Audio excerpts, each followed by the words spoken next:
Bab 2151. Melestarikan sekte. Jika pembunuhnya tidak ditemukan dan tidak dibawa ke pengadilan, bagaimana Master Tanu Zeko memasuki alam damai?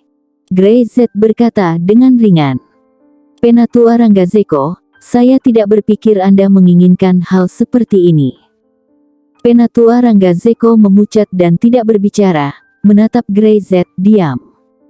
Bukankah Anda dan saya tahu bahwa pembunuhnya adalah orang lain? Apakah Anda ingin Master Tanu Zeko mati sia-sia? Tidak ada pembunuh. Penatua Rangga Zeko menggelengkan kepalanya. Ketika dia mengatakan ini, nada suaranya jelas bergetar. Dia enggan, dan dia jelas tidak didamaikan. Grey Z bisa melihatnya. Master Sekte sedang berlatih bela diri, lalu mendapat masalah, secara tidak sengaja melanggar meridian dan sekarat. Tidak ada pembunuh. Kamu terlalu banyak berpikir. Dia memandang Grey Z, dan mengatakan setiap katam, aku tahu hal-hal ini lebih baik daripada kamu, saya tidak akan menyusahkan siapapun, silakan pergi. Penatua Rangga Zeko tanpa ekspresi, mengatakan sesuatu yang tidak dia inginkan. Tapi dia harus mengatakannya. Setelah berbicara, sesepuh Rangga Zeko tidak lagi berkata apa-apa, dia memanggil seorang api biru, dan membungkuk sedikit, yang dianggap sebagai perintah untuk mengusir para tamu. Grey Z tersenyum, tidak mengatakan apa-apa, bangkit dan pergi. Di belakang mereka, Andre Yuga dan Arthur juga tidak bisa memahami mereka. Hanya saja mereka berdua tidak bertanya, dan mengikuti Grey Z untuk meninggalkan Sekte Api Biru. Ketika mereka bertiga turun gunung, Andre Yuga berbicara dan tidak bisa tidak bertanya. Master Tanu Zeko jelas dibunuh. Mengapa Penatua Rangga Zeko menyembunyikannya? Ini adalah sesuatu yang orang dengan mata cerdas bisa melihat, bahkan jika dia menyembunyikannya, dia tidak akan bisa melakukannya. Karena itu, kebenaran fakta sulit berubah. Dia ingin menyelamatkan Sekte Api Biru. Kata Grey Z langsung. Ini juga sangat jelas. Tetua Rangga Zeko pasti tahu siapa pembunuhnya. Dia hanya tidak berani menyinggung perasaannya. Dia tidak melakukan kesalahan. Mungkin itu cukup kematian Master Tanu Zeko saja. Sekali menyinggung lagi, dia mungkin khawatir seluruh Sekte Api Biru akan dihancurkan. Jika itu dia takut akan membuat pilihan yang sama. Tanpa kekuatan yang cukup, terkadang seperti ini, bahkan meski dia mengendarai lehernya, dia hanya bisa menelan napas. Tapi sekarang, Master Sekte mereka yang sudah mati, itu adalah keyakinan Api Biru, Master Tanu Zeko. Jika Penatua Rangga Zeko menolak untuk mengatakan, maka petunjuknya akan hilang. Kata Arthur Yuga. Tentu saja, dia mengatakan itu, maka saudara Z juga telah bebas dari tersangka. Jika tidak ada pembunuh, maka tidak ada seorang pun yang menjadi pembunuh. Semua kecurigaan terhapus. Sudah dibersihkan, tetapi pembunuhnya memang buron. Siapa yang bisa menjamin bahwa si pembunuh tidak akan bertindak atas orang yang masih hidup di langkah selanjutnya? Grey Z memandang kedua bersaudara itu, tidak mengatakan apa-apa, menemukan sebuah batu dan duduk. Dia tidak terburu-buru untuk pergi. Andre Yuga dan Arthur Yuga masih mendiskusikan hal-hal ini, dan mereka tampaknya ingin membuat lebih banyak persiapan untuk menghindari kecelakaan. Setelah beberapa saat, melihat Grey Z masih tidak berniat untuk pergi, mereka berdua sedikit terkejut dan bereaksi. Apakah kamu kembali pergi ke Sekte Api Biru? Grey Z mengangguk. Tunggu di sini dulu. Iya. Kedua orang itu telah bersama Grey Z untuk sementara waktu, dan mereka langsung bereaksi, berhenti berbicara, dan duduk di sana dengan tenang, menunggu langit menjadi gelap secara bertahap. Ketika bulan yang cerah naik ke langit, Grey Z membuka matanya. Kalian berdua menungguku di sini. Oke, saudara Z, hati-hati. Keduanya mengangguk. Setelah itu, Grey Z langsung menghilang ke dalam kegelapan, menyembunyikan semua napasnya. Andre Yuga dan Arthur Yuga sedikit terkejut. Mereka sama sekali tidak menyadari keberadaan Grey Z. Luar biasa, Andre Yuga berkata. Penatua Agung mungkin tidak memiliki kekuatan seperti itu. Beraninya kita menyinggung dia pada awalnya. Arthur Yuga ketakutan setelah beberapa saat. Jika Grey Z marah pada mereka, kedua orang itu mungkin sudah mati sekarang.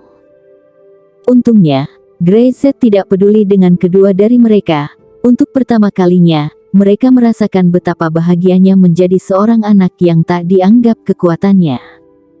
Mengikuti perintah Grey Z, keduanya duduk di sana dengan patuh dan menunggu. Dan Grey Z menyelinap di malam hari, dan segera kembali ke Sekte Api Biru.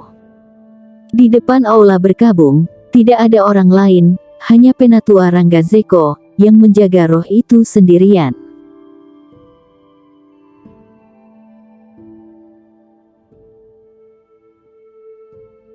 Bab 2152. Ada mata-mata. Dia sudah menginstruksikan agar orang lain melakukan hal lain dan tetap semangat. Dia bisa menjaga sendiri, tentu saja untuk menunggu Grey Z. Dia tahu bahwa Grey Z pasti akan datang lagi. Mendengar sedikit langkah kaki, Penatua Rangga Zeko tidak melihat ke belakang, tetapi melihat ke posisi spiritual. Saya dipaksa menjadi tidak berdaya. Saya harap Anda bisa memahami bahwa tidak semua orang bisa melakukan apa-apa. Pembunuh ini orang lain, aku secara alami tahu siapa itu, tapi aku tidak mampu untuk menyinggung, dan Api Biru tidak mampu untuk menyinggung. Dia menoleh dan menatap Grey Z yang berdiri di sana. Saya pikir Anda tahu lebih baik dari saya. Grey Z mengangguk. Aku tahu.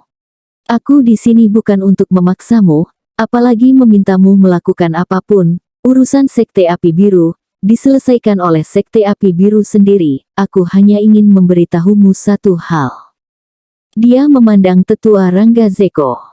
Ada mata-mata di Sekte Api Birumu.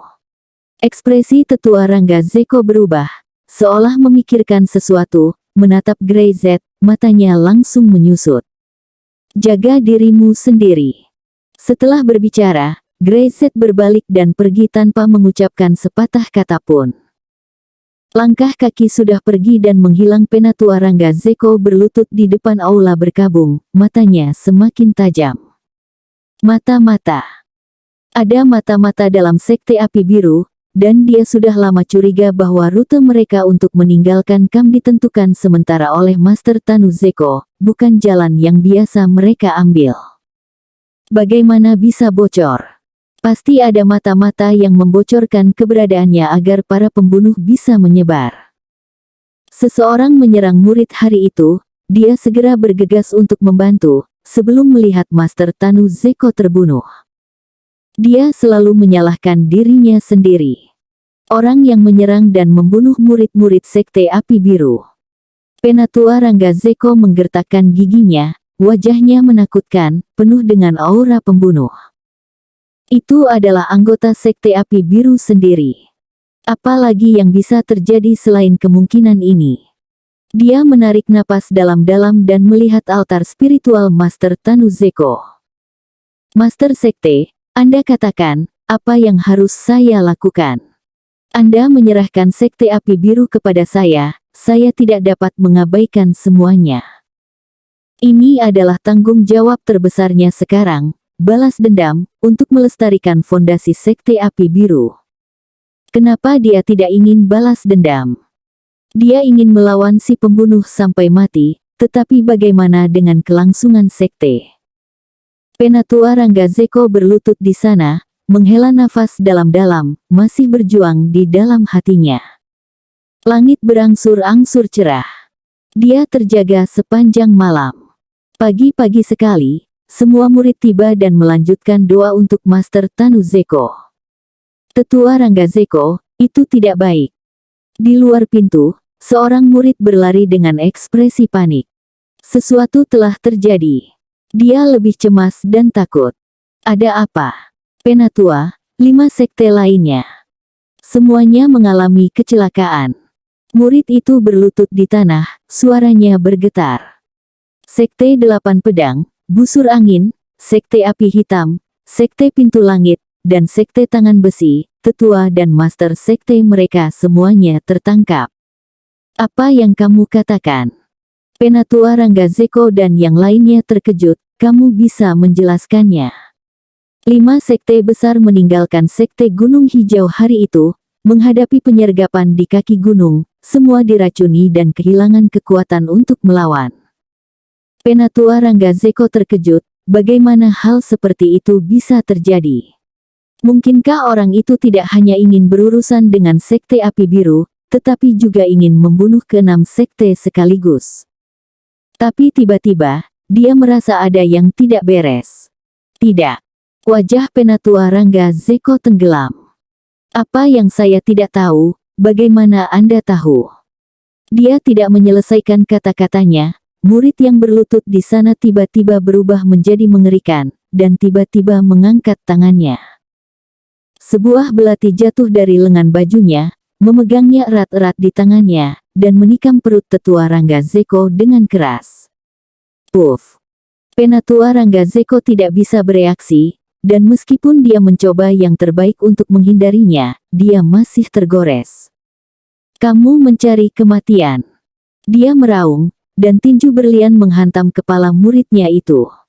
Mata-mata itu adalah kamu.